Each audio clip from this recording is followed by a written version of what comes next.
Nutty Putty. John Jones went into Nutty Putty Cave in Utah back in 2009 looking for a tight passage he remembered from years before.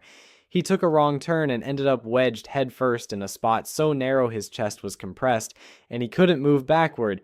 Rescuers worked for 28 hours trying to pull him out, even getting him partway up at one point. But the equipment failed and he slid back down. Being upside down that long put too much strain on his heart and circulation. He went into cardiac arrest and died while still stuck in there. They couldn't get his body out, so they sealed the cave permanently with him inside. Floyd Collins.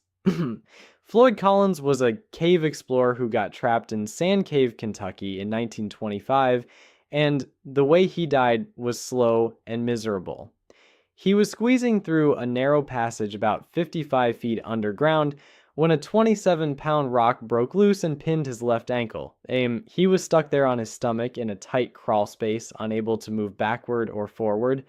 Rescuers tried to free him for 2 weeks while reporters camped out above ground, and the whole country followed along in the newspapers. He died of exposure and dehydration after about 13 days underground. His body wasn't recovered until 2 months later when they finally dug him out. Thai Cave Rescue Loss. When they were mapping out the route to reach those trapped kids, someone had to swim those oxygen tanks deep into the flooded cave system. Saman Kunan, a former Thai Navy SEAL who'd volunteered for the mission, took on that job. He was making the journey back after placing tanks along the path when his own air supply ran out. Underwater in the dark, he lost consciousness. His dive partner couldn't revive him.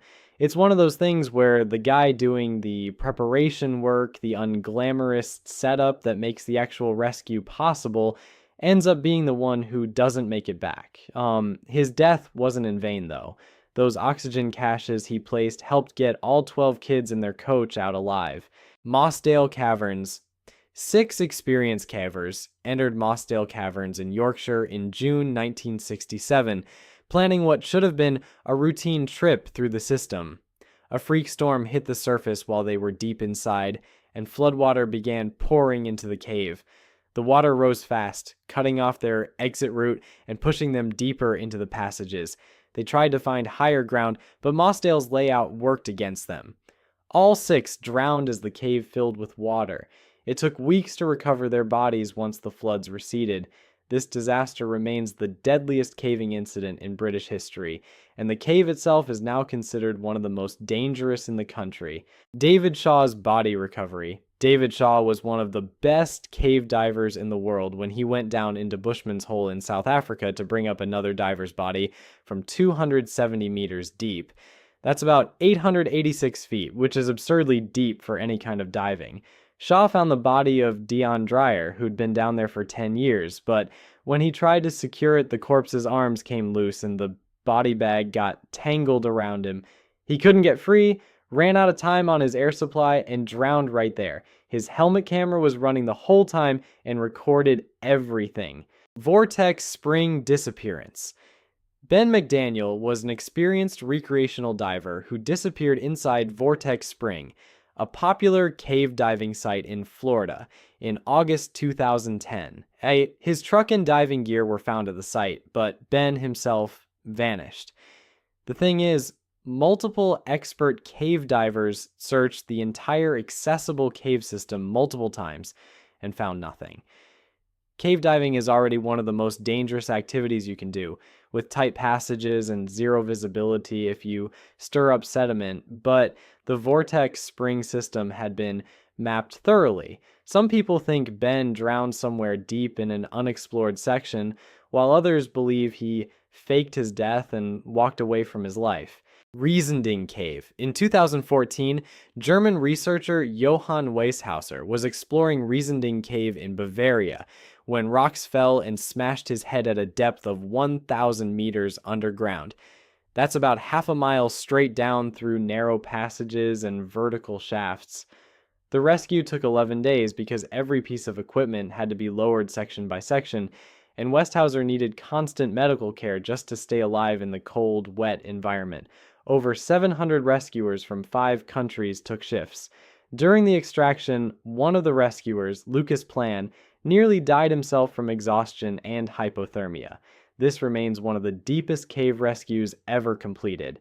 Plura Cave Disaster. In February 2014, two experienced Finnish cave divers entered Norway's Plura cave system for what should have been a routine dive. They were deep inside, over 100 meters down in water, cold enough to kill you in minutes without a dry suit when something went wrong. The silt on the cave floor got kicked up, turning the water into an opaque cloud. They couldn't see their guideline or each other.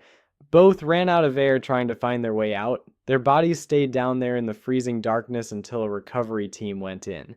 That mission claimed another diver's life, making it 3 dead from one cave. Alpazat Cavern.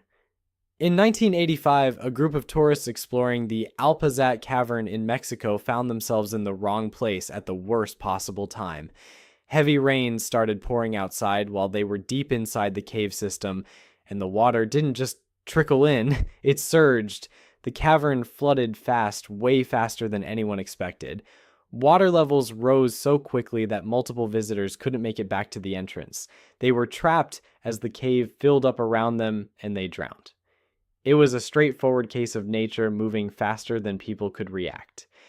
After this happened, cave tour operators in the area had to implement much stricter safety protocols, including better weather monitoring and evacuation procedures.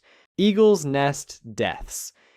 Eagle's Nest is a freshwater sinkhole in Florida that drops down over 300 feet and has killed at least a dozen experienced cave divers. The cave system branches out into multiple passages once you get deep enough, and at those depths, nitrogen narcosis starts messing with your judgment.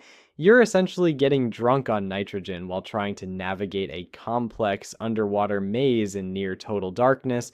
When divers kick up silt from the bottom, visibility drops to 0 in seconds, and people have gotten disoriented and swum the wrong direction trying to find the exit. Equipment failures at that depth are often fatal because you can't just shoot to the surface without getting decompression sickness. Even with decades of experience, divers have miscalculated their air supply or made poor decisions under narcosis and never made it back up.